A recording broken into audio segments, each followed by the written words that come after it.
So hi guys. So இன்றைக்கி எங்கே plan அப்படின்னு பார்த்தீங்கன்னா எங்களுக்கே தெரியாது. ஸோ எங்கே போகிறோன்னு சொல்லி கிளம்பிட்டோம். நானும் இந்த மூஞ்சும் இன்றைக்கி கிளம்பிட்டோம். ஸோ எங்கே போகிறோன்னு தெரியாது. பட் ஆனால் போகிறோம் சொல்லி வச்சு இன்னொரு ½ தான் எங்களுக்கே தெரியும் எந்த இடத்துக்கு போகிறோம் அப்படின்னு சொல்லி. ரெயினை பார்த்தா டிசைட் பண்ண போகிறோம். கிளம்பிட்டோம். ஆனால் அதுக்குள்ளேயே இங்கே ரெயின் ஸ்டார்ட் ஆகிடுச்சு.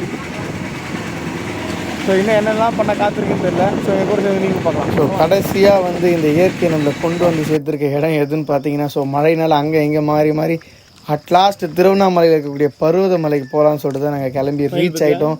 ஸோ இங்கே தெரியுது பாருங்கள், இந்த மலை தான் பார்த்தீங்கன்னா நம்ம இப்போ மார்னிங் டர்க் பண்ண போகிறோம்.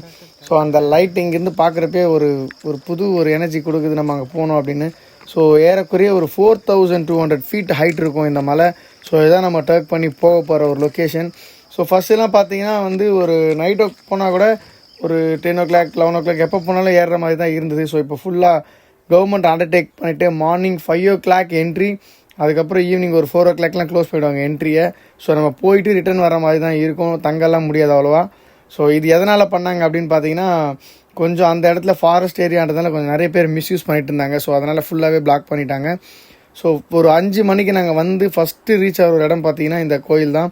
ஸோ இந்த இடத்துல பார்த்தீங்கன்னா நமக்கு ஃபுட்டாக வந்து ஒரு கஞ்சியும் அண்ட் அந்த ஊறுகாய் அதெல்லாமே கொடுப்பாங்க. ஸோ ஒரு ரொம்ப ஹெல்த்தியான ஒரு ஃபுட்டு. ஸோ வெறும் வயிற்றுனால வந்து டேக் பண்ணி மேலே போக முடியாது. அண்ட் மறக்காமல் நீங்கள் தண்ணி மட்டும் கொண்டுட்டு போங்க. தண்ணி சுத்தமாகவே இருக்காது மேலே நீங்கள் போயிட்டு வர வரையும். கிளைமேட் வந்து எங்களுக்கு கொஞ்சம் பீஸ்ஃபுல்லாகவே அமைஞ்சது, நல்லா இருந்ததுனால. ஸோ நாங்கள் டேக் பண்ணுறதுக்கும் அது கொஞ்சம் ஈஸியாக இருந்தது. அண்ட் அங்கே கொடுத்த ஃபுட்டு பார்த்தீங்கன்னா ஒரு புது எனர்ஜியை கொடுத்த மாதிரி இருந்தது. ஏன்னா அவ்வளோ ஒரு ஹெல்த்தியான கஞ்சி தான் அந்த கோயிலில் வந்து அவங்களே ப்ரிப்பேர் பண்ணி ஃப்ரீயாக அன்னதானம் கொடுத்துட்டு இருந்தாங்க. ஸோ ரிட்டன் வர்றப்பையும் மேபி நீங்கள் பார்த்தீங்க அப்படின்னா ஆஃப்டர்நூன் டைமில் வந்து நமக்கு அந்த லஞ்சுமே ப்ரொவைட் பண்ணுவாங்க. ஸோ கோயிலை தாண்டி நாங்கள் ஃபஸ்ட்டு அப்படியே மூவ் பண்ண ஸ்டார்ட் பண்ணிட்டோம். ஸோ ஆக்சுவலாக பார்த்தீங்கன்னா ஒரு 1200 ஸ்டெப்ஸ் அப்படின்னு சொன்னாங்க.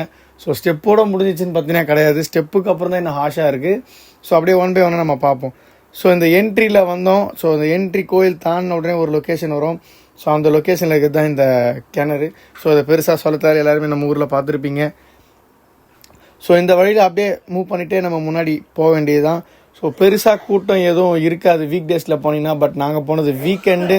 ஸோ பேலன்ஸ் நாங்கள் எங்கே ட்ராக் பண்ணி போனோம், என்னெல்லாம் நம்ம கஷ்டத்தை அனுபவிச்சுன்றதை நெக்ஸ்ட் வீடியோவில் நம்ம பார்க்கலாம். ஸோ மறக்காமல் இந்த வீடியோ சப்ஸ்கிரைப் பண்ணிடுங்க, லைக் பண்ணிடுங்க அண்ட் ஷேர் பண்ணிவிடுங்க. தேங்க்யூ.